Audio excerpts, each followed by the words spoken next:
ಕೇಂದ್ರ ಸಚಿವ ಕುಮಾರಸ್ವಾಮಿ ವಿರುದ್ಧ ಗಂಭೀರ ಆರೋಪ ಕೇಳಿಬಂದಿದೆ. ಪ್ರಮುಖವಾಗಿ 50 ಕೋಟಿಗಾಗಿ ಡಿಮ್ಯಾಂಡ್ ಇಟ್ಟಿದ್ದಾರೆ ಅವರು ಅನ್ನೋ ದೂರನ್ನ ದಾಖಲಿಸಿದ್ದಾರೆ ಉದ್ಯಮಿಯೊಬ್ಬರು. ಯಾರು ಮಾಡಿರೋ ಆರೋಪ, ಯಾವಾಗಿಂದು ಇದು ಬೆದರಿಕೆ, ಡೀಟೇಲ್ಸ್ ಬರ್ತಾ ಇದೆ ನೋಡಿ.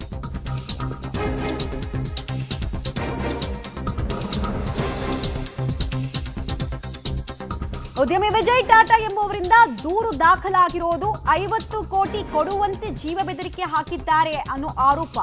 ಕುಮಾರಸ್ವಾಮಿ ಹಾಗೂ ಮಾಜಿ ಎಂಎಲ್ಸಿ ರಮೇಶ್ ಗೌಡ ವಿರುದ್ಧ ದೂರು ದಾಖಲಾಗಿದೆ ಬೆಂಗಳೂರಿನ ಅಮೃತಹಳ್ಳಿ ಠಾಣೆಯಲ್ಲಿ. ತಮಗೆ ಹಾಗೂ ತಮ್ಮ ಕುಟುಂಬಕ್ಕೆ ರಕ್ಷಣೆ ನೀಡಬೇಕು ಅಂತ ಹೇಳಿದ್ದಾರೆ. ಮತ್ತೆ ಇಷ್ಟು ಮಾತ್ರ ಅಲ್ಲ, ಚನ್ನಪಟ್ಟಣ ಬೈ ಎಲೆಕ್ಷನ್ ಟಿಕೆಟ್ ನಿಖಿಲ್ಗೆ ಫಿಕ್ಸ್ ಆಗಿದೆ. ಬೈ ಎಲೆಕ್ಷನ್ಗೋಸ್ಕರ 50 ಕೋಟಿ ಹೊಂದಿಸ್ಕೊಡು, ಇಲ್ಲೇ ಇದ್ರೆ ಬೆಂಗಳೂರಿನಲ್ಲಿ ರಿಯಲ್ ಎಸ್ಟೇಟ್ ಅಲ್ಲ, ನೀನ್ ಬದುಕೋದೇ ಕಷ್ಟ ಅಂತೆಲ್ಲ ಬೆದರಿಕೆ ಹಾಕಿದ್ದಾರೆ ಅಂತ ಉದ್ಯಮಿ ತನ್ನ ದೂರಿನಲ್ಲಿ ಉಲ್ಲೇಖ ಮಾಡಿದ್ದಾರೆ. ರಮೇಶ್ ಗೌಡ ಕೂಡ 5 ಕೋಟಿಯನ್ನು ಕೇಳಿದ್ರು.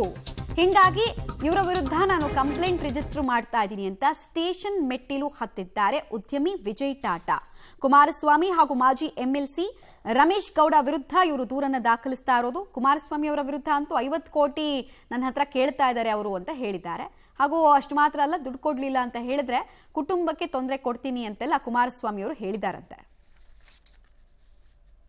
ನಾವು ಕುಮಾರಸ್ವಾಮಿ ಅವರ ಮೇಲೆ, ಅವರು ಆಮೇಲೆ ರಮೇಶ್ ಗೌಡರ ಮೇಲೆ, ಮಾಜಿ ಎಂಎಲ್ಸಿ ರಮೇಶ್ ಗೌಡರ ಮೇಲೆ, ಆಮೇಲೆ ಕುಮಾರಸ್ವಾಮಿ ಅವರ ಮೇಲೆ ಕಂಪ್ಲೇಂಟ್ ಕೊಟ್ಟಿದ್ದೀವಿ.